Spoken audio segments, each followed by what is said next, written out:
Yes we are live now. Hello friends, this is Himanshi and welcome to let's learn. तो आज हम एक mock test लगाएंगे child development and pedagogy का। कुछ अच्छे क्वेश्चंस करेंगे और देखिएगा कि आप कितने तैयार हैं। ये क्वेश्चंस आपको बता पाएंगे कि जो टॉपिक्स हैं, जब इनसे क्वेश्चंस पूछे जाते हैं अलग अलग तरह से, तो आप कितने अच्छे से उनको सॉल्व कर पाते हैं। तो स्टार्ट करेंगे। सभी को गुड इवनिंग, नमस्कार, राम राम, सत श्री अकाल, अस्सलाम वालेकुम, what you feel connected with. Start करते हैं। 30 क्वेश्चंस और थोड़ा सा स्पीड में चलेंगे क्योंकि ये मॉक टेस्ट है, पहला ही मॉक टेस्ट है सीडीपी को लेके, क्योंकि हम प्रैक्टिस सेशंस कई सारे कर चुके हैं जिसमें प्रीवियस ईयर ये वो सब मिक्स कर चुके हैं। अब थोड़ा सा मॉक टेस्ट का भी टाइम है कि आप कुछ क्वेश्चंस लगाएं जिसमें थोड़ा आपका दिमाग इधर उधर चले, नए क्वेश्चंस आप देखें और एक दो क्वेश्चंस वो जो रिपीटेडली पूछे जाते हैं उनको भी इंक्लूड किया जाए। तो लाइक शेयर सब्सक्राइब तो होपफुली आपने कर ही दिया होगा।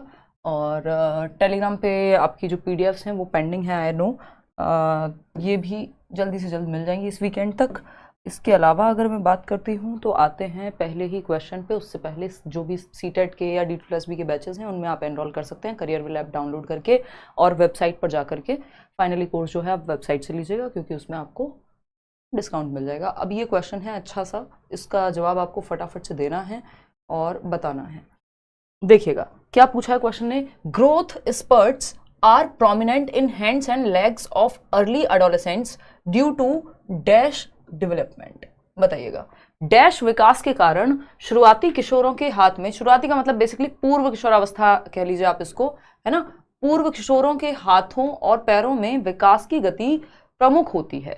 पूर्व मतलब हम कह रहे हैं कि जो अर्ली एडोलेसेंस है, जैसे ही टीनेज जिसको हम कह रहे हैं, या WHO कहता है 10 से 19 वर्ष, जैसे ही उसकी शुरुआत हो रही है किशोरावस्था की, जिसको तनाव एवं तूफान का काल कहा गया है, उसके बारे में कौन सी बात सही है कि जो हैंड्स और लेग्स की जो स्पीड ऑफ ग्रोथ है, वृद्धि, अचानक से जो आपके हाथ और पैर हैं वो बहुत तेजी से बढ़ने लगते हैं ग्रोथ स्पर्ट में। ग्रोथ स्पर्ट को हम कई बार वृद्धि स्फुरण कह देते हैं। तो उसका आपको रीजन बताना है, ऐसा क्यों है, प्रॉक्सिमल है ये, रिवर्स्ड सेफेलोकॉर्डल कहा जाएगा, सेफेलोकॉर्डल कहा जाएगा या सेफेलो कहेंगे इसको। सबने अपनी मर्जी से अलग अलग जवाब इसमें देना शुरू कर दिया है और आप गलत जवाब दे रहे हैं। मजे की बात यह है कि 55% लोग गलत जवाब दे रहे हैं। इसको रिवर्स्ड सेफेलोकॉर्डल यहां कहेंगे। मतलब क्या हुआ कि जो बड़ी मसल्स हैं इस टाइम पे, जो ग्रोथ स्पर्ट का टाइम है, जो ग्रोथ स्पर्ट का टाइम है, मैं अभी बताऊंगी सारी ही चीजें। ग्रोथ स्पर्ट जिसको हम वृद्धि स्फुरण कह रहे हैं कि बच्चे की आप देखते हैं जैसे ही वो टीनेज में जाता है 12 से 18 के बीच में, उसकी हाइट, उसका वेट, उसकी मसल्स में स्ट्रेंथ, हर एक प्रकार से उसके जो सेकेंडरी सेक्सुअल कैरेक्टरिस्टिक्स हैं, प्यूबर्टी हिट करती है, बहुत सारे परिवर्तन हो रहे होते हैं फिजिकली, साइकोलॉजिकली, हर तरह से, सामाजिक रूप से भी। इसीलिए इसको तनाव एवं तूफान का काल कहा है स्टैनली हॉल ने। 12 से 18 क्या है, किशोरावस्था। अब इसमें अगर हम देखें, ग्रोथ स्पर्ट होता है कि अचानक से विस्फोट। आप देखते हैं बच्चा, आप 2 साल पहले मिले थे, बच्चा लग रहा था। मैं अपने भाई की ही अगर बात करूं, पिछले 4 सालों में से जो लास्ट 3 और 2 ईयर्स रहे हैं उसमें वो अचानक से बड़ा दिखने लग गया, जबकि वो एकदम छोटा दिखता था, है ना। तो ये क्या होता है, ग्रोथ स्पर्ट है, क्योंकि जैसे ही टीनेज हिट करेगी, आप अचानक से आपकी जो शरीर की हाइट है, वेट है, वो सब इंक्रीज होना शुरू हो जाएगा। तो ग्रोथ स्पर्ट लड़कियों में अगर हम देखें तो 2 साल पहले होता है, जल्दी ही खत्म होता है। लड़कों में थोड़े लंबे समय तक चलता है। तो लड़कियों के केस में भारत के कॉन्टेक्स्ट में कहा जाता है कि 10 से 13 वर्ष, और लड़कों के केस में जो है ये 12 से 17 तक भी हम इसको मान लेते हैं, या 14 से 17 तक भी कई लोग मानते हैं। 12 से 17, 2 साल बाद लड़कों के केस में शुरू हो रही है। बट ग्रोथ स्पर्ट जो है कि बहुत तेजी से स्फुरण, जो गति बढ़ रही है, शरीर का जो हाइट वेट सब बढ़ रहा है, वो थोड़ा और लंबे समय तक चलता है लड़कों में। लड़कियों में थोड़े कम समय में ये समाप्त हो जाएगा।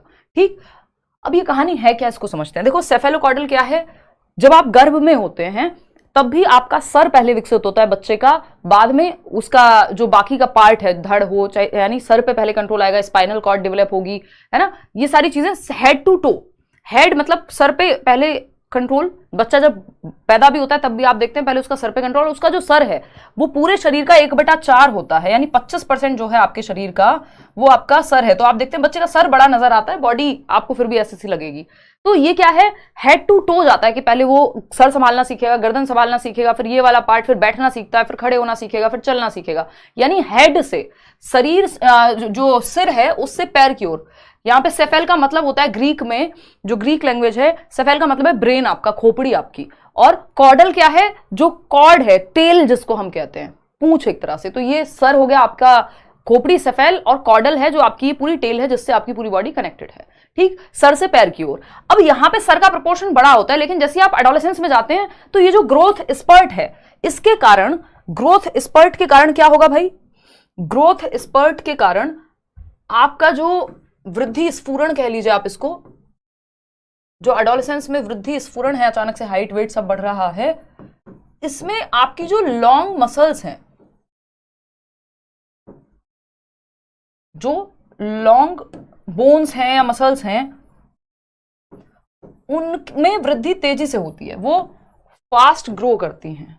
क्या करती हैं, फास्ट ग्रो करती हैं लॉन्ग मसल्स। लॉन्ग मसल्स कहाँ हैं आपके, या तो लेग्स में है ना, वो फीमर बोलते हैं ना हम कि भाई थाई में जो सबसे बड़ी हड्डी कहते हैं, तो बेसिकली आपको वैसे भी पता है कॉमन सेंस से भी कि सबसे बड़ी मसल्स कहाँ या बोन्स कहाँ होंगी आपके शरीर में, आर्म्स में या लेग्स में होंगी। तो आर्म्स और लेग्स जो हैं वो तेजी से डेवलप यहाँ पे होते हैं, और बाकी शरीर जो आपका प्रोपोर्शन में आ रहा है, पहले सर बड़ा था लेकिन अब एडोलेसेंस में जो ये स्फुरण है यानी ये जो ग्रोथ स्पर्ट है, इसकी वजह से आपके आर्म्स और लेग्स, तो आप देखते हैं बच्चे की हाइट अचानक से बढ़ती है, ऐसा नहीं है कि आप उसका शरीर में सर आपको बहुत बड़ा नजर आएगा। तो इसको हम रिवर्स्ड सेफेलोकॉर्डल के रूप में जान सकते हैं। Second option is the right answer, क्योंकि यहाँ हेड उतना बड़ा नहीं है, बाकी एस्पेक्ट्स में जो आपकी लॉन्ग बोन्स हैं वो तेजी से बढ़ रही हैं सर की बजाय, तो इसलिए हम सेकंड ऑप्शन के साथ यहाँ गए हैं। क्वेश्चन नंबर 2 देखिएगा एक बार, और WHO की माने तो एडोलेसेंस क्या है, 10 से 19 वर्ष की अवस्था है जिसमें बहुत सारे चेंज हो रहे होते हैं। खैर ये कहानी हम बाद में करते रहेंगे डिस्कस, अभी हमको इतना ही पे ही रुकना पड़ेगा क्योंकि हम मॉक टेस्ट की तरह चल रहे हैं, तो नहीं तो एक ही क्वेश्चन पढ़ के रह जाएंगे। क्वेश्चन नंबर 2 देखिएगा, इन दी पीयर एक्सेप्टेंस, यानी जो साथी समूह है उसमें जब आप समकक्ष स्वीकृति की बात करते हैं कि आपके दोस्त आपको एक्सेप्ट कर लें, the children who are rarely selected positively और नेगेटिवली कॉल्ड, यानी वो बच्चे जो रेयरली कभी उनको सेलेक्ट किया जाता है पॉजिटिवली भी और नेगेटिवली भी, यानी समकक्ष स्वीकृति पहलू में जिन बच्चों को कभी कभार ही सकारात्मक या नकारात्मक रूप से चुना जाता है, यानी नेगेटिवली भी उन पे ध्यान कभी कभार ही जा रहा है और पॉजिटिवली भी उनको कभी कभार ही चुन रहे हैं कि कोई कंपटीशन है या कुछ क्लास में किसी को मॉनिटर बनाना है, तो कुछ बच्चे ऐसे होंगे जिनको बहुत रेयर ही कि अच्छा आज तुमको बना देते हैं, या फिर नेगेटिवली भी अगर कुछ है तो भी उनको रेयर ही चुना जाएगा। इन बच्चों को कंट्रोवर्शियल बच्चे नहीं कह सकते, जो आप लोग कह रहे हैं बिल्कुल गलत कह रहे हैं, ये नेग्लेक्टेड बच्चे हैं, क्योंकि कभी कभार ही इनको पॉजिटिवली और नेगेटिवली चूज ही बहुत कम कर रहे हैं, चाहे पॉजिटिव हो या नेगेटिव हो, चूज ही नहीं किया जा रहा है, इनको उपेक्षा की जा रही है, इनकी नेग्लेक्ट किया जा रहा है इनको, तो ये उपेक्षित बच्चे हैं। आएंगे बाकी सबको समझेंगे। देखो कंट्रोवर्शियल बच्चा जो है उसको कभी कभार नहीं चुना जाता, उस पर अटेंशन मिलती है, तभी वो कंट्रोवर्सी में रहता है कि वो कुछ भी करके पढ़े ना लिखे, बट चाहे पढ़े चाहे ना लिखे, मतलब पढ़ लिख के हो, वो बिना पढ़े लिखे हो, लेकिन वो हेडलाइंस में रहेगा। न्यूज़पेपर हेडलाइंस होती ना, फॉर एग्जाम्पल बहुत ही खराब उदाहरण आ रहा है, बट मान लो आप, it is like Rakhi Sawant, है ना, she is a controversial child. अगर हम क्लासरूम में के हिसाब से देखें, पूरी दुनिया को अगर क्लासरूम में बांट लें, तो वो आपको पता है वो इंस्टाग्राम से लेके कहीं ना कहीं से कुछ तो सामने आ जाएगा और वो बंदी आपको कहीं ना कहीं दिख जाएगी, ठीक है ना। तो ये क्या है, ये कंट्रोवर्शियल चिल्ड्रन का एक उदाहरण है कि वो बच्चे जो कुछ भी करके वो रहते हैं लाइमलाइट में, तो वो रहेंगे, चाहे पॉजिटिव रीजन से हो चाहे वो नेगेटिव रीजन से हो, बट वो चुने तो जा रहे हैं बार बार, वो नजर में तो आ रहे हैं बार बार, है ना, क्लियर बात है। तो ये कंट्रोवर्शियल बच्चे तो ऐसा नहीं है कभी कभार इनकी उपेक्षा नहीं होती, ये तो भैया ढूंढ ढूंढ के मुद्दे लाते हैं, फॉर एग्जाम्पल कंगना रनौत, है ना, तो ये कंट्रोवर्शियल बच्चे हैं एक तरह से, ठीक भाई, एग्जाम्पल की तरह यूज कर रही हूँ, किसी को दिल पे लगाना हो लगा सकता है। देखो एक बार फिर आता है पॉपुलर चिल्ड्रन। पॉपुलर चिल्ड्रन की अगर हम बात करें, पॉपुलर चिल्ड्रन कौन से हैं, जो पॉपुलर हैं, जिनको बहुत सारे लोग पसंद करते हैं, तभी तो वो पॉपुलर है, ठीक है ना। कोई कह रहा है उर्फी जावेद, हाँ मतलब जो आपका जैसे मन कर रहा है, आप अपने आप समझ गए ना, बस कुल मिला के बात ये है, क्योंकि आपने जो ये गलत जवाब दिया यही अपने आप में बताता है कि आपको लग रहा है ये कंट्रोवर्शियल बच्चे हैं जो कभी कभार चुने जा रहे हैं। भैया कभी कभार चुने वाले नेग्लेक्टेड हैं, उनको अच्छे और बुरे चीजों के लिए कभी कभार ही कोई उनसे पूछता है कि खाना खाओगे, 20 दिन में एक बार पूछा, ठीक। तो बेसिकली कंट्रोवर्शियल वो हैं जो विवाद में बने रहते हैं, चाहे पॉजिटिव रीजन से हो चाहे नेगेटिव रीजन से हो। पॉपुलर वो हैं जिनको ज्यादातर लोग पसंद कर रहे हैं, है ना, जिनको ज्यादातर लोग पसंद कर रहे हैं वो पॉपुलर हैं। कोई कह रहा है मोदी जी, अरे माफ करो यार, पॉलिटिक्स से बचाओ, इधर आ जाओ। रिजेक्टेड चिल्ड्रन की अगर हम बात करें, अब तो आप दिल पे ही ले गए, भावनाओं में बह गए, वापस आ जाओ, इतना समझ में बहुत आ गया, काफी है।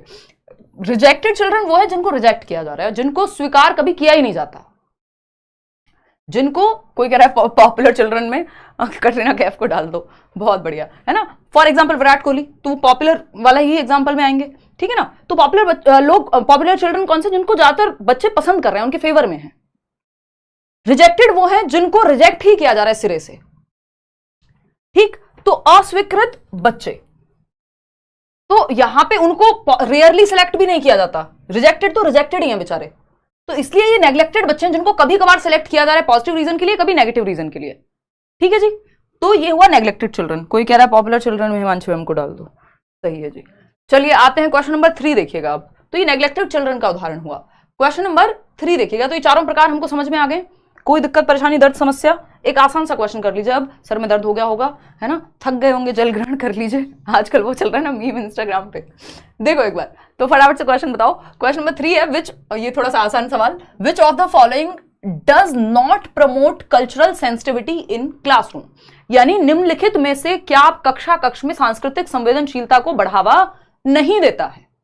बताइएगा तराना, बताइए क्या बढ़ावा नहीं देगा? सांस्कृतिक संवेदनशीलता, यानी सभी संस्कृतियों के प्रति हम कक्षा में संवेदनशील हों, मजाक ना उड़ा रहे हों कि किसी पंजाबी कल्चर का या किसी और का, मतलब अलग अलग हर तरह का बच्चा आपके क्लासरूम में है ना, तो आप संवेदनशील हैं। संवेदनशील ना होने का कौन सा उदाहरण है, या संवेदनशील होने के बारे में कौन सी बात गलत है? दोनों ही तरह से देख सकते हैं। नोट लगा हुआ है, ध्यान से सवाल को पढ़ेंगे।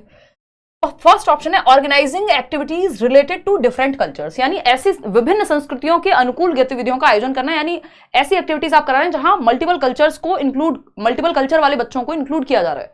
अलग अलग संस्कृति या अलग अलग त्योहार आप सेलिब्रेट कर रहे हैं तो सारे बच्चे इंक्लूड हो जाएंगे, पॉजिटिव बात है। हमें नॉट पूछा है। Encouraging sharing of experiences by students about their culture, जो विद्यार्थी हैं वो जिस भी संस्कृति से आते हैं अपने अनुभवों को शेयर करें। हमारे यहाँ ऐसे सेलिब्रेशन होता है, हमारे यहाँ ये होता है, ये पहनते हैं, ये फेस्टिवल सेलिब्रेट करते हैं, चलो ये भी पॉजिटिव बात है। सेलिब्रेटिंग, हमको क्या चाहिए? नेगेटिव चाहिए, जो गलत है वही सही होगा यहाँ पे।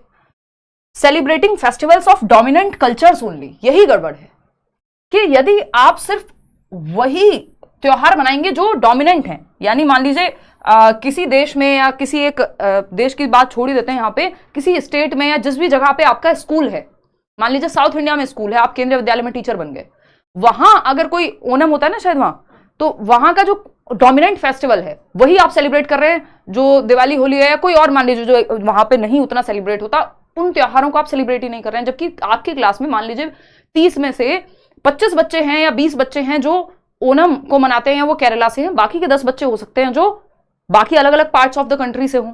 तो उस केस में ऐसा करना गलत हो जाएगा कि अगर मान लीजिए आप यूपी में हैं तो सिर्फ उसी संस्कृति या उसी जाति समूह के बच्चों के त्योहारों को आप सेलिब्रेट करा रहे हैं जो वहां पे ज्यादा हैं, डोमिनेंट है, तो ये कहना गलत हो जाएगा। तो फिर भी बाकी ऑप्शंस देखते हैं। Accepting and respecting diverse backgrounds of each student, हर बच्चे की विविध पृष्ठभूमि को स्वीकार करना, ये तो अच्छी बात है।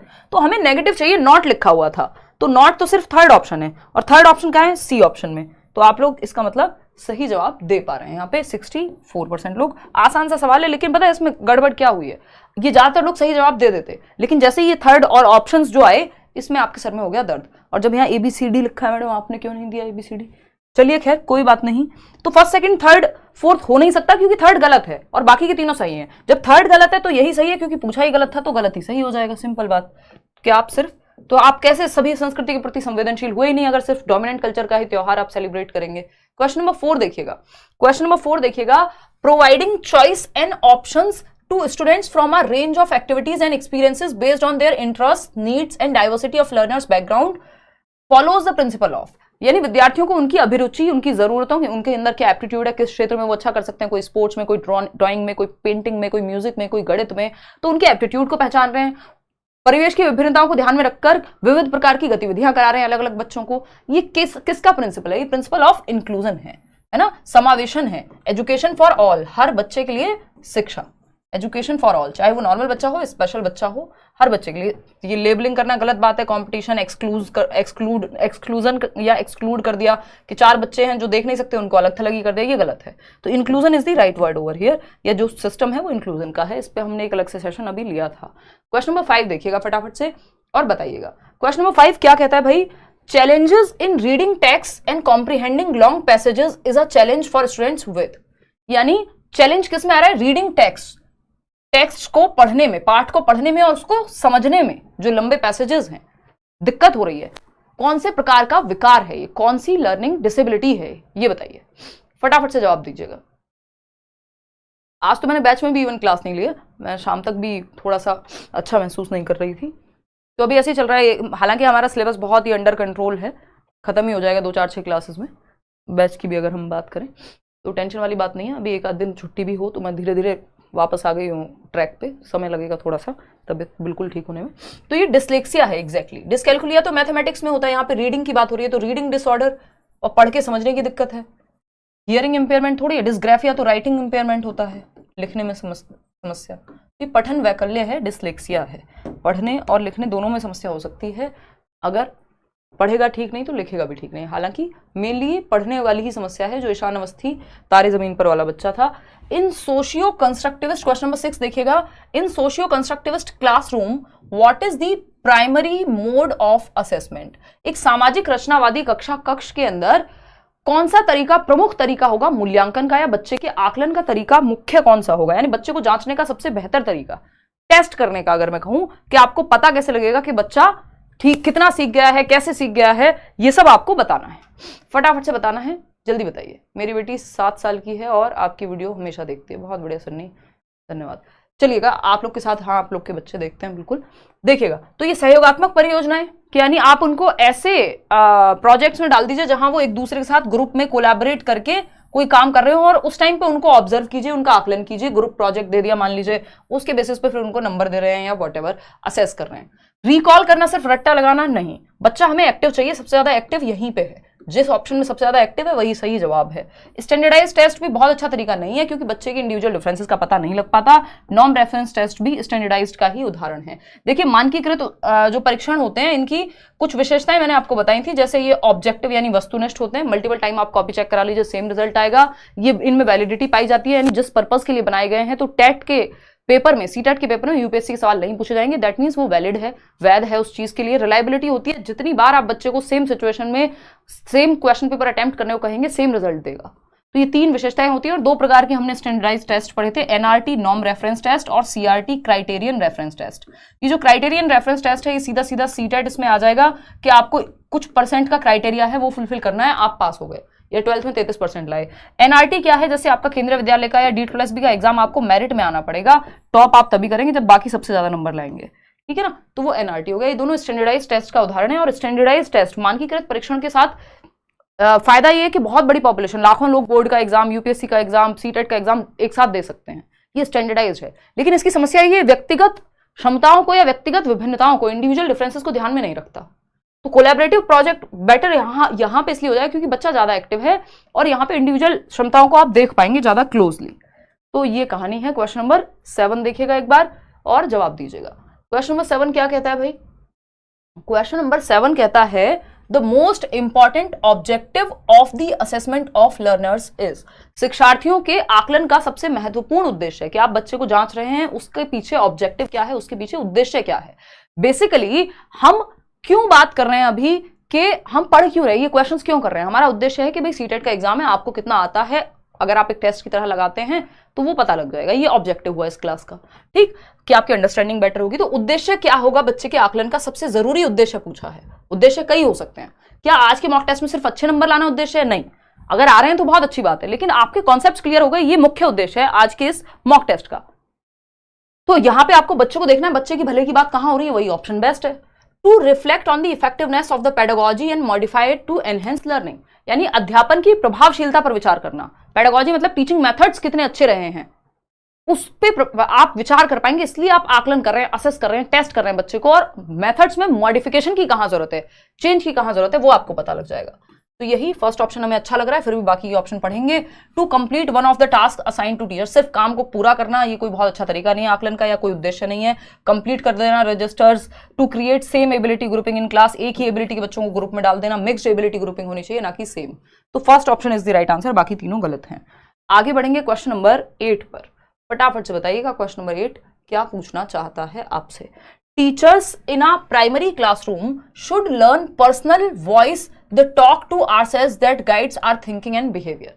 एक प्राथमिक कक्षा कक्ष में शिक्षिकाओं को व्यक्तिगत वाक, खुद से बातचीत जो हमारी सोच और व्यवहार का मार्गदर्शन करती है, उसको क्या करना चाहिए।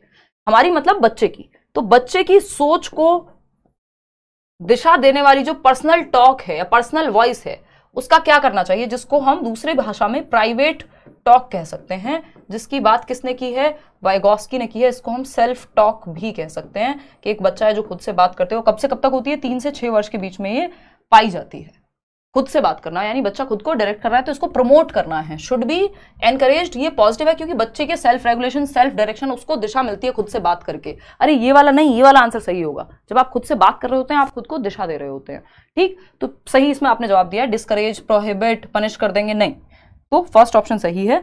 इसमें बच्चा एक्टिव है, खुद से बात करते हुए, और जो एक्टिव है तो उसको तो प्रमोट करेंगे। क्वेश्चन नंबर 9 देखिएगा एक बार। ये क्या कहता है भाई, क्वेश्चन नंबर 9 ये कहता है the process of teaching and learning for students of differing abilities in the same class is referred to as. यानी एक ही कक्षा में अलग अलग क्षमताओं वाले विद्यार्थियों की सीखने सिखाने की प्रक्रिया क्या कहलाती है। यानी डिफरिंग एबिलिटीज, एक बच्चा है जो मैथ्स में बहुत अच्छा है, दूसरा बच्चा है जो बहुत ही मीडियोकर है मैथ्स में, या तीसरा बच्चा है जो इंग्लिश में बहुत अच्छा है। तो अलग अलग क्षमताओं वाले बच्चे होंगे, सेम एबिलिटी नहीं होगी ना। क्लास में डिफरेंट बच्चे हैं, डिफरेंट एबिलिटी होगी। ठीक है ना, क्लियर बात है। कोई कह रहा है आपको देखकर पढ़ने की एनर्जी चौगुनी हो जाती है। लव फ्रॉम कल्पी, बहुत बढ़िया, थैंक यू रोहिणी। देखिएगा, तो मुझे भी जब मैं डिस्कशन करने आती हूँ तो मेरी एनर्जी भी 4 गुना ही हो जाती है, उससे पहले मुझे मौत आई हुई होती है। आई मीन बिल्कुल कि हाय रे, बिल्कुल तबियत सही नहीं है, एनर्जी डाउन है, ये है वो है। बट जो है आप लोग के साथ जुड़ करके फिर एनर्जी आ जाती है। चलो देखते हैं। Teaching and learning for students of differing abilities in the same class. Different ability के बच्चे सेम क्लास में पढ़ रहे हैं, इनको कैसे देखेंगे, कैसे पढ़ाएंगे। डिफरेंशिएटेड इंस्ट्रक्शन कहेंगे, स्टैंडर्डाइज्ड, स्टिमुलेशन, कंडीशनिंग, ये सब नेगेटिव वर्ड्स हैं कि उद्दीपन है, कोई ऐसा थोड़ी कोई लालच दे करके हम बात कर रहे हैं। मानकीकृत निर्देशन, मानकीकृत तो सबके लिए सेम फॉर ऑल हो जाएगा, जबकि हमें निर्देशन मानकीकृत नहीं, डिफरेंशिएटेड चाहिए, फ्लेक्सिबल चाहिए, ये तो रिजिड होता है। डिफरेंशिएटेड इंस्ट्रक्शन, डिफरेंट एबिलिटी के बच्चों को डिफरेंट तरीके से, डिफरेंट मेथड्स का यूज करके विभेदी निर्देशन दे रहे हैं। ये एक चाइल्ड सेंटर्ड क्लासरूम का उदाहरण है कि ये स्ट्रेटजी बेहतर रहेगी। डिफरेंट नीड्स को और लेवल्स के बच्चे एक क्लास में पढ़ रहे हैं और हम उनको सिखा पा रहे हैं। क्वेश्चन नंबर 10 देखिएगा। क्वेश्चन नंबर 10 क्या कहता है भाई, in a primary classroom the teachers should dash private speech और self talk that guides thinking and action. Again एक और क्वेश्चन सेल्फ टॉक को लेकर के, फटाफट से बताइएगा। प्राथमिक कक्षा में शिक्षकों को निजी भाषण यानी आत्मचर्चा, खुद से जो बात कर रहे हैं, चाहिए और सोच और कार्यवाही का मार्गदर्शन करना चाहिए। क्या करें हम सेल्फ टॉक को बढ़ावा देना है, प्राइवेट स्पीच, निज वाक को एनकरेज करना है। यही बात तो दूसरे क्वेश्चन में दूसरे तरीके से पूछी थी। इग्नोर, डिसमिस नहीं भाई, बच्चा खुद को डायरेक्शन दे रहा है।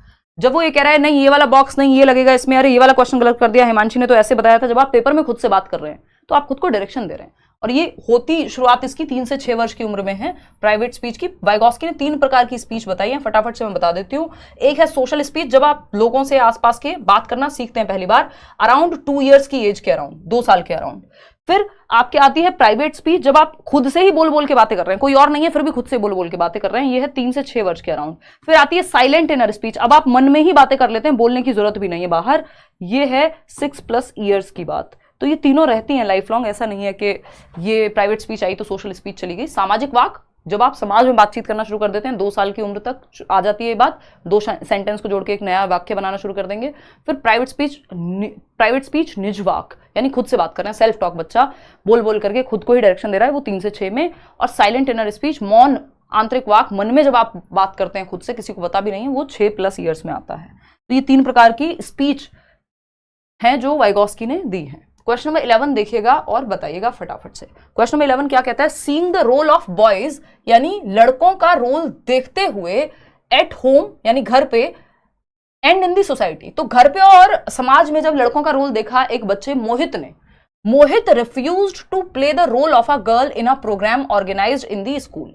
मोहित ने मना कर दिया, भैया मैं एक गर्ल की भूमिका, एक लड़की की भूमिका एक स्कूल के प्ले में, एक स्कूल के नाटक में नहीं निभाऊंगा, क्योंकि मैंने देखा है कि लड़कों का तो रोल अलग है समाज में, पापा थोड़ी कभी खाना बनाते हैं, पापा थोड़ी ना ये बोलते हैं। तो ये क्या हुआ, उसने देखा जो समाज में है, सोसाइटी में और घर पे जो उसने रोल देखा बॉयज का, वो उसमें फिट नहीं हो पा रहा था, और उसने एक प्ले के अंदर, एक नाटक के अंदर एक लड़की का रोल प्ले करने से मना कर दिया, saying that because he is a boy he will not wear a girl's dress. It shows what?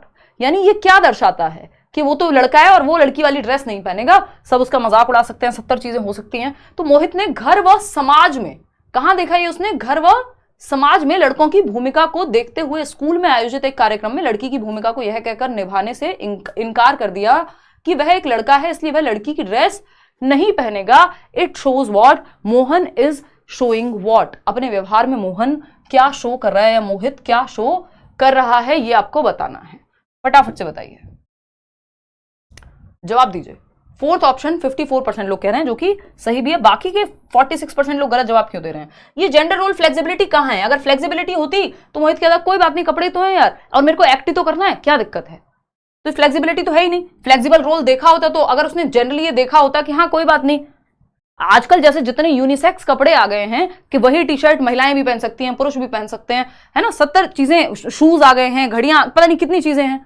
तो ये जेंडर रोल फ्लेक्सिबिलिटी को दर्शाती है। पहले शायद इतना नहीं था, तो फ्लेक्सिबिलिटी देखी होती तो वो मना ही नहीं करता, तो ये तो होगा नहीं। जेंडर इक्वालिटी, इक्वालिटी कहां है इसमें? बराबरी कहां है? क्या वो कुछ कम हो जाएगा अगर वो एक रोल प्ले कर लेगा एक नाटक में जो उसको एक टास्क मिला है, तो कुछ इनइक्वालिटी क्रिएट हो जाएगी? नहीं, तो इक्वालिटी तो यहां है ही नहीं, हो ही नहीं रही। मोबिलिटी, गतिशीलता है, कुछ चेंज आ रहा है? नहीं आ रहा। ये जेंडर टाइपिंग है। जेंडर टाइपिंग क्या होती है? लैंगिक प्रारूपण कह लीजिए आप इसको, प्रारूपण के समाज ने टाइप कर दिया है आपके दिमाग में, जेंडर रोल की टाइपिंग कर दी है कि लड़के तो छोटे बाल रखेंगे, लड़कियां तो बड़े बाल रखेंगी, ये वाला हेस्ट मेहंदी लगाएंगी, लड़के नहीं लगाएंगे, या इस तरह के कपड़े पहनेंगे। तो ये क्या है? टाइपिंग हो गई है आपके अंदर। अब आपको लगता है अगर कोई लड़की छोटे बाल रख रही है तो कोई ऐसा व्यक्ति जिसकी जेंडर रोल टाइपिंग इतनी ज्यादा रिजिड हो गई है, उसके दिमाग में स्टीरियोटाइप बन गई है वो चीज, तो वो कहेगा अरे ये तो लड़कों के जैसे बाल रखती हैं, है ना। तो ये क्या हो गया? ये स्टीरियोटाइप की तरफ चली गई, धीरे धीरे टाइपिंग होकर के वो स्टीरियोटाइप की तरफ चली ही जाती है, ठीक है ना। तो ये जेंडर रोल टाइपिंग को दर्शा रहा है बच्चा, कि उसके दिमाग में तो यही रोल टाइप हुआ है ना, बैठ गया है उसके दिमाग में। क्वेश्चन नंबर 12 देखिएगा। क्वेश्चन नंबर 12 ये क्या कहता है भाई? विच of the following type of, अब अगर यहां टाइपिंग होता ही नहीं तो हमें स्टीरियोटाइप के साथ जाना पड़ता फिर, क्योंकि उसके दिमाग में वो बैठ गया है, लेकिन यहां टाइपिंग का ऑप्शन था और वो बेटर ऑप्शन है इस क्वेश्चन के लिए, इसलिए स्टीरियोटाइप इन्होंने दिया भी नहीं। विच of the following type of intelligence was described bye Harvard gardener. ये 4 प्रकार हैं बुद्धि के, इनमें से कौन से प्रकार की बात हार्वर्ड गार्डनर ने अपने बहुबुद्धि सिद्धांत यानी मल्टीपल इंटेलिजेंस की थ्योरी में दी थी?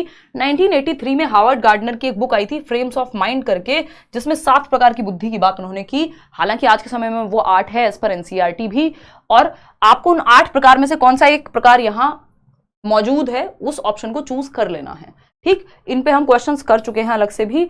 तो अगर मैं बात करूं, और गार्डनर ने कहा आईक्यू टेस्ट उतना महत्वपूर्ण नहीं है, बच्चे अलग अलग प्रकार से बुद्धिमान हो सकते हैं, इसीलिए कई प्रकार के बुद्धि के टाइप इन्होंने दिए हैं। बात ठीक है नहीं? 69% लोग कह रहे हैं लिंग्विस्टिक इंटेलिजेंस, बिल्कुल सही बात है। भाषिक बुद्धि या भाषाई बुद्धि की बात गार्डनर ने की है।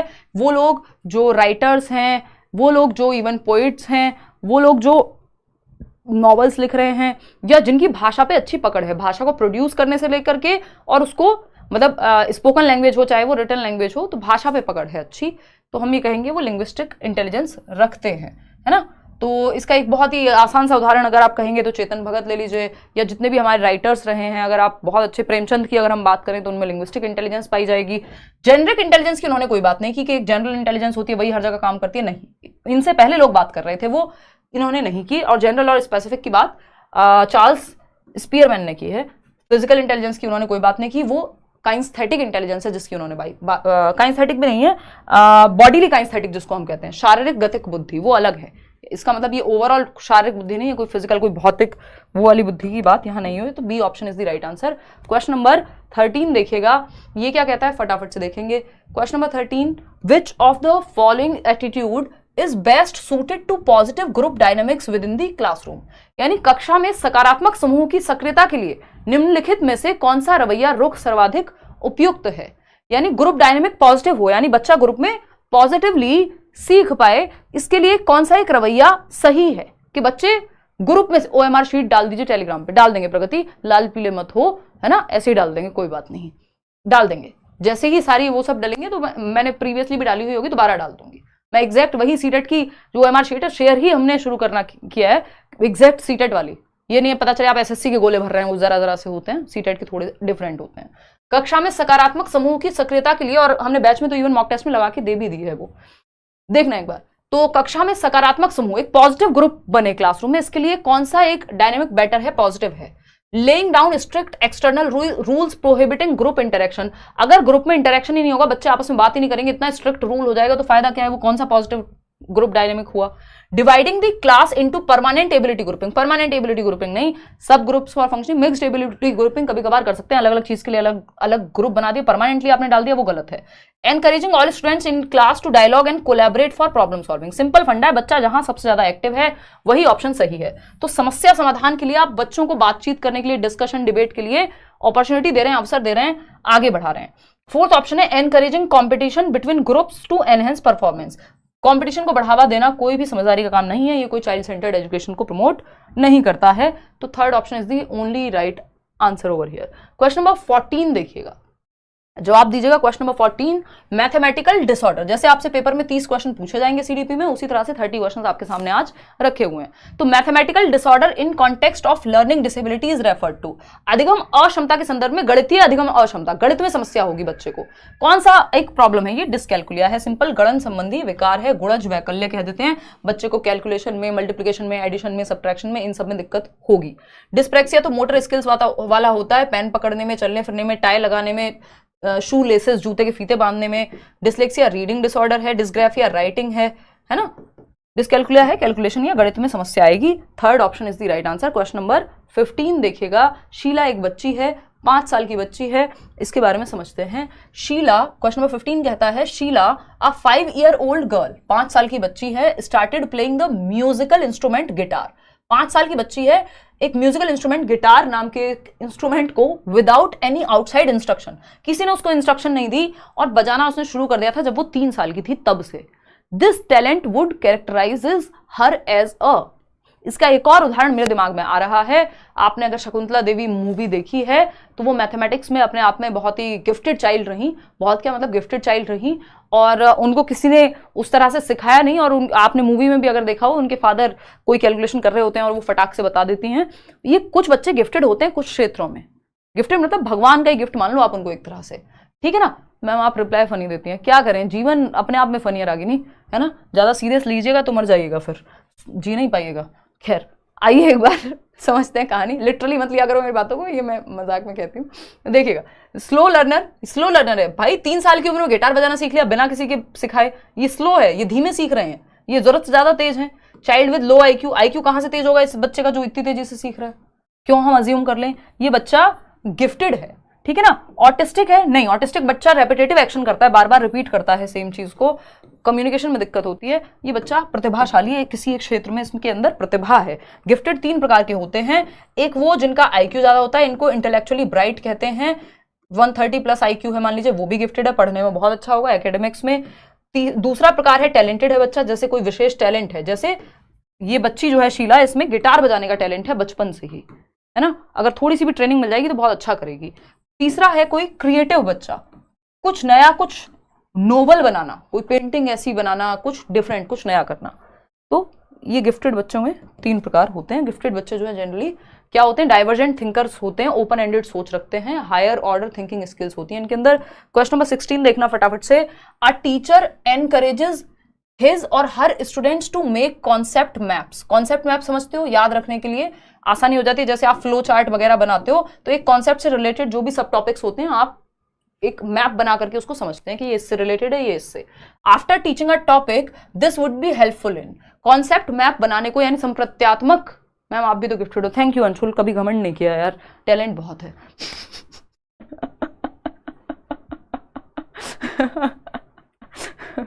ये हम लोग अपने ट्यूशन के टाइम पे करते थे ऐसी बकैती, मतलब बिल्कुल बिना सर पैर की बातें, कि बहुत मतलब कभी घमंड नहीं किया, मतलब बहुत टैलेंट है।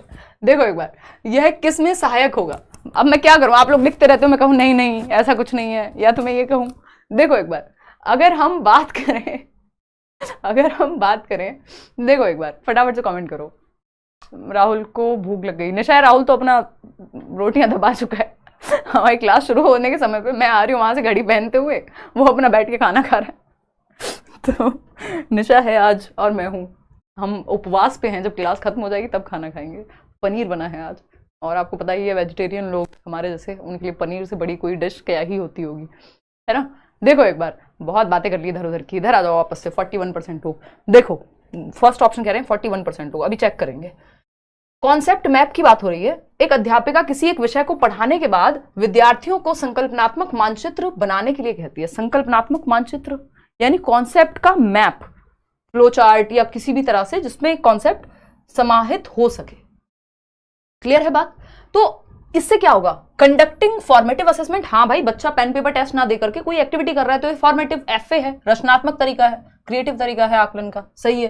Testing the capability of students to summarise the main points. भाई मुख्य बिंदु को समराइज कर पाया बच्चा या नहीं उस कॉन्सेप्ट के? बिल्कुल सही बात है, पता लग जाएगा वो बना पा रहा है या नहीं, कि हमने आज क्या क्या पढ़ा तो उसने मैप बना के बता दिया। Developing rubrics to evaluate the level of the students. Rubrics होते हैं एक सेट स्टैंडर्ड डेवलप हो जाएगा, एक गाइड डेवलप हो जाएगा कि बच्चा अगर इतने % बना पा रहा है तो इसका मतलब इतने % उसकी जानकारी है। तो एक गाइड, एक पैमाना होता है रूब्रिक बच्चे को जांचने का, तो वो भी डेवलप होगा इससे। Testing the artistic ability. ये आर्टिस्टिक एबिलिटी टेस्ट करने के लिए नहीं है, आर्टिस्टिक एबिलिटी के लिए कोई ड्राइंग, पेंटिंग कुछ भी काम दिया जा सकता था। Artistic ability is not the right word over here. तो फर्स्ट, सेकंड और थर्ड जो है यहां सही उत्तर हो जाएगा। क्लियर है बात? आगे बढ़ेंगे। क्वेश्चन नंबर 17 को देखिएगा, क्या कहता है ये, फटाफट से बताइएगा। थोड़ा सा क्या है ये लेंदी क्वेश्चन है, चलिए कोई नहीं, बताइए। वो मैम कितने अच्छे बोलते हो आप, थैंक यू। मैं आंसू रो दूंगी यार मैं इतनी तारीफ से, मुझे पता है। सेल्फ लव में पागल हुई जा रही हूँ मैं, नार्सिसिज्म आ जाएगा अब इसके नेक्स्ट स्टेज में। देखो एक बार क्वेश्चन नंबर 17 देखो एक बार, बताओ फटाफट से, इधर उधर ही बातें करवा लो इनसे। देखो, a teacher encouraged her students to learn about their heritage through conversations with adults and community members. Choose the option from the following that reflects the teachers perception about socialization and learning. यानी a teacher encouraged her students, बच्चों को encourage किया, प्रोत्साहित किया एक teacher ने, learn about their heritage, जो भी उनकी हेरिटेज है, विरासत है, अपने आसपास की चीजें हो सकती हैं, कल्चर के बारे में हो सकती हैं चीजें, कोई मॉन्यूमेंट हो सकता है, इन सब के बारे में वो अपने अडल्ट्स और कम्युनिटी से बातचीत करके, अपनी दादी नानी से, अपने आसपास के लोगों से, अपने माँ बाप से, अपने आस पड़ोसियों से, मान लीजिए कोई है जहाँ पे कोई व्यक्ति है उसकी क्लास में जो आगरा से है तो उससे बात कर रही है ताजमहल के बारे में बच्ची, तो ये सब के बारे में वो बातचीत करके कम्युनिटी से सीख रही है। ये क्या रिफ्लेक्ट करता है, फटाफट से बताना है आपको।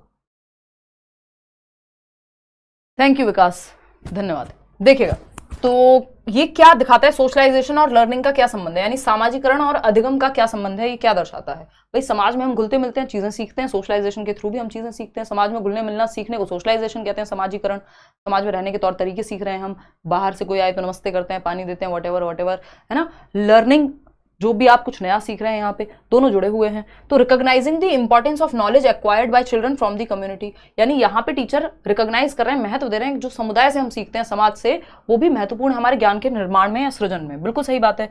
Believing that learning takes place in social setting and that it is important to make connections, कि जो अधिगम है वो सोशल सेटिंग्स में यानी सामाजिक परिवेश में बेहतर सीखा जाता है। जो बात कौन कह रहा है, चाइल्ड सेंटर्ड एजुकेशन या प्रोग्रेसिव एजुकेशन, जो प्रगतिशील शिक्षा है, जॉन डुई भी यही कह रहे हैं कि learning is a social activity, group में करा होगा बेहतर होगी। Valuing the connection of knowledge acquired in school with local knowledge, जो बाहर की लोकल नॉलेज है, जो रियल वास्तविक दुनिया है, उससे कनेक्ट कर दिया आपने किसको, क्लासरूम नॉलेज को, किताबों के ज्ञान को। Giving more importance to knowledge taught in school, नहीं यहाँ पे ऐसा नहीं हो रहा कि जो स्कूल में सिखाया जा रहा है उसको ज्यादा महत्व दे रहे होते तो फिर कम्युनिटी के साथ इंटरेक्शन की बात आती ही नहीं। तो फर्स्ट, सेकंड, थर्ड यहाँ पे भी सही है, यानी third option is the right answer, जो कि 61% लोग जो है वो कह रहे हैं। अच्छा, धन्यवाद। अगेन रागिनी कह रही हैं आप इतने फेमस हो फिर भी आप में ईगो नहीं है। रागिनी वही है ना यार, कभी घमंड ही नहीं किया। मजाक कर रही हूँ, दिल पे मत ले लेना। देखो एक बार फटाफट से बताओ, क्वेश्चन नंबर 18। इधर उधर की बातें करते हो यार, जिस भी कमेंट पे नजर जाती है वो इधर उधर की बातें करता मिलता है। देखो एक बार, देखिए ये कौन मोए मोए करा रहा है। इधर आ जाओ क्वेश्चन नंबर 18 पे। Which of the following scenario exemplifies constructivist pedagogy. Constructivist मतलब बच्चा जहां एक्टिव होगा, पियाजे और वाइगोस्की की बात हो रही होगी, रचना करके सीखेगा। एनसीएफ भी इसी पे बेस्ड है। पियाजे क्या है, रेडिकल कंस्ट्रक्टिविस्ट हैं, वाइगोस्की क्या है, सोशल कंस्ट्रक्टिविस्ट हैं, ठीक है ना। तो कौन सी संरचनावादी शिक्षा शास्त्र विधि को दर्शाती है? पहला ऑप्शन है, यानी बच्चा जहां एक्टिव है। Students listen to the teachers and take notes on the content covered, बच्चे सुन रहे हैं और नोट्स बना रहे हैं, उतने एक्टिव नहीं है, इससे ज्यादा एक्टिव हो सकते हैं। सेकेंड ऑप्शन है, students repeat loud long passages to memorise them, again यहाँ पे भी वो रट्टे लगा रहे हैं, उतने एक्टिव नहीं है, यहाँ पे भी बस बैठ के नोट्स ले रहे हैं, लेक्चर मेथड है, उतने एक्टिव नहीं है। Students learn the material in their text books and take test covering the content, जो किताब में लिखा है वो सीख रहे हैं और टेस्ट दे रहे हैं, उतने एक्टिव हैं ही नहीं। अ टीचर जहां एक्टिविटी करेंगे वहां एक्टिव होंगे। A teacher presents his students with a contemporary issue on which they discuss and debate. Teacher ने एक कॉन्टेम्परेरी इशू दिया कि भाई अब डिपेंड करेगा, अगर 11th 12th की क्लास है और कोई सब्जेक्ट है मान लो सोशियोलॉजी जैसा, तो हम कहेंगे भाई कि ये जो प्राची निगम वाला केस हुआ, क्या ये सही है, इस पे सब अपने अपने विचार देंगे, डिस्कशन होगा क्लासरूम। मतलब इस तरह का कोई भी मुद्दा हो सकता है जो उस समय पे चल रहा हो, समकालीन हो, है ना। क्या लड़के लड़कियों में भेदभाव सही है, अब इस पे चर्चा हो रही है, टीचर ने टॉपिक दे दिया एक तरह से उस समय पे चलने वाला, क्लास के हिसाब से दिया जाएगा टॉपिक, ऐसा नहीं है 5वीं क्लास के बच्चे को ये बात कहोगे शायद उसको ठीक से ना जमे वो चीज। तो 4th option is the right answer. आगे बढ़ेंगे क्वेश्चन नंबर, क्योंकि बच्चा वहां ज्यादा एक्टिव है, उसकी सोच विचार की क्षमता, उसकी बातचीत की क्षमता वहां निकल करके आएगी। क्वेश्चन नंबर 19 देखिएगा। In many cases young girls rather than boys are expected to perform household chores and sibling care in the absence of their mothers. This is an example of what? यानी अधिकांशतः यह देखा गया है कि माताओं की अनुपस्थिति में, यानी मम्मी अगर घर पे नहीं है, तो लड़कों की अपेक्षा लड़कियों से घरेलू कार्यों को करने व छोटे भाई बहनों की देखभाल करने की अपेक्षा ज्यादा की जाती है। ये किसका उदाहरण है? यानी मान लीजिए घर में एक भाई है जिसका नाम है ए और एक भाई है जिसका बहन है जिसका नाम है बी, ठीक है ना। तो ये जो बॉय है, बॉय और गर्ल बना देते हैं, B for boy G for girl कर देते हैं। तो यहाँ पे एक ब्रदर बॉय है और एक गर्ल है। घर पे अगर मम्मी नहीं है तो बहन खाना बना के देगी। मैंने खुद देखा है अपने, अब तो खैर मतलब बहुत सारे लोग टच में नहीं रहे उस तरह के, बट बहुत, लेकिन ये कॉमन चीज है, हम आसपास देखते हैं, ऐसा नहीं है। तो मेरा खुद का एक्सपीरियंस है कि मेरी फ्रेंड्स थी एक दो जिनके यहाँ पे अगर मम्मी नहीं होती है तो खाना वही बनाते हैं। और आपने भी ये देखा ही होगा, किया भी होगा कई फीमेल्स ने, खाना जो है अगर मम्मी नहीं है तो बेटी ही बनाएगी खाना, भाई जो है वो नकारा आके बैठ के बस खा ले, बहुत बड़ी बात है ना। मैं खराब शब्द यूज कर रही हूँ but you are getting what I am saying. क्यों कह रही हूँ ऐसा, अभी आंसर में पता लग जाएगा, है ना। कि मतलब उसको भी 2 हाथ दिए भगवान ने, वो भी खाना बना सकता है, मदद कर सकता है, एटलीस्ट दोनों मिलकर के बना सकते हैं, ठीक है ना। क्योंकि लेकिन हमारे यहाँ स्टीरियोटाइपिंग हो गई है, क्योंकि हमने मान लिया खाना बनाना सिर्फ मम्मी का काम है, तो वही खाएगा आके। और मुझे उस समय भी इस बात से इतनी तकलीफ होती थी, पता नहीं क्यों, क्योंकि मतलब हमारे घर में क्या ऐसा नहीं हुआ, या भाई बहुत छोटा भी था, और देयर वर मल्टीपल रीजंस। तो वो एक थोड़ा क्रांतिकारी विचार हैं भी मेरे इस चीज को लेके। तो अगर हम देखें बॉय और गर्ल की अगर हम बात कर रहे हैं यहाँ पे, तो अगर माँ की अनुपस्थिति है तो खाना कौन बनाएगा? बेटा नहीं बनाया, बेटी बना रही है, यानी गर्ल बना रही है। अगर छोटे भाई बहन हैं तो बेटी उनको संभाल रही है। पुराने टाइम पे, हमसे एक जनरेशन पहले चले जाएं तो बड़ी बहन मतलब माँ का ही काम है, वो अपना जीवन भी सैक्रिफाइस कर देगी, किस लिए? क्योंकि छोटे भाई बहन को संभालना है, ठीक है ना। क्या ये फेयर है? फेयर तो नहीं है। ये क्या है? स्टीरियोटाइप का उदाहरण है, सिंपल सिंपल। इक्विटी इसमें कुछ भी नहीं है कि अब कई लोग कहेंगे नहीं नहीं उनमें तो मातृत्व ज्यादा होता है महिलाओं में, इसलिए उनको ये काम दिया जा रहा है। अच्छा भैया, खाना बनाने में मातृत्व भी लगेगा, बच्चों को संभालने में भी, तो आप में भी तो होगा कुछ, ठीक। तो ये हम नहीं कह सकते, इक्वालिटी तो ये बिल्कुल भी नहीं है, और ये रेलेवेंस भी कुछ नहीं है। ये स्टीरियोटाइप है, रूढ़िबद्धता है, क्योंकि चला आ रहा है, ऐसा देखा है हमने, तो हमने इसको सही मान लिया है, ठीक है ना। हाँ, मतलब खुद भी शर्म नहीं आ रही, नकारा में इसलिए बोल रही हूँ, आप कैसे खा सकते हो? आपको लग रहा है आप ज्यादा बड़े ह्यूमन हो, सामने वाला कम बड़ा ह्यूमन है, वो आपको लेके आएगा। या तो फिर ये चीज हो सकती है कि कभी भाई बना रहा है कभी बहन, हमेशा वाली स्थिति खराब है ना, तो उसकी बात चल रही है। मतलब मुझे ये नहीं कि खाना बनाना कोई बुरी बात हो गई अगर किसी ने बनाया, चाहे वो लड़का बनाए लड़की बनाए, खाना बनाना एक स्किल है, कोई दिक्कत नहीं है उस बात से। क्वेश्चन नंबर 20 देखिएगा। क्वेश्चन नंबर 20 देखिएगा, 20वां सवाल, फटाफट से जवाब दीजिएगा। कोई बात नहीं, कुछ लोगों की भावनाएं आहत हो गई होंगी ये सुनकर के, बट हम क्या कर सकते हैं, नंबर चाहिए तो स्टीरियोटाइप लगा के आना पड़ेगा, बाकी तो आपका जीवन है, ठीक है। चलिए, धन्यवाद प्रगति, थैंक यू। बताइए, सेकेंड ऑप्शन कह रहे हैं आप लोग, विच of the following is not a characteristic of progressive education, यानी इनमें से कौन सी प्रगतिशील शिक्षा की विशेषता नहीं है? बताइएगा, फटाफट से बताना, कौन सी प्रगतिशील शिक्षा की विशेषता नहीं है? Focus on continuous and comprehensive evaluation, यानी सतत एवं व्यापक मूल्यांकन पर बल दीजिए, ये विशेषता नहीं है। नहीं, प्रोग्रेसिव एजुकेशन तो कहेगी भाई हर एक पक्ष में होलिस्टिक आकलन हो, जो सीसीई कहता ही है, सर्वांगीण रूप से जांचिए आप करिकुलर और को करिकुलर दोनों एस्पेक्ट को। हमें नॉट चाहिए। एनकरेजिंग रोट मेमोराइजेशन, रटने की बात तो आपका प्रोग्रेसिव एजुकेशन जो कि चाइल्ड सेंटर्ड है, प्रगतिशील कक्षा है, वो तो नहीं कहेगा कि रट के याद कराइए। कोलैबोरेटिव बेटर है, लाइफ लॉन्ग लर्निंग हो रही है बेटर है, लेकिन सेकंड ऑप्शन गलत है, जो गलत है वही सही है क्योंकि पूछा ही गलत है। चलिए खैर आगे बढ़ते हैं क्वेश्चन नंबर 21 पे। 21वां सवाल क्या कहता है देखते हैं फटाफट से। हाँ कराएंगे भाई, मैथ्स के पेडागोजी के भी कुछ सेशन कराएंगे, एसएसटी के भी कराएंगे। विच of the following statements about, तबियत धीरे धीरे सुधर रही है, विच of the following statements about language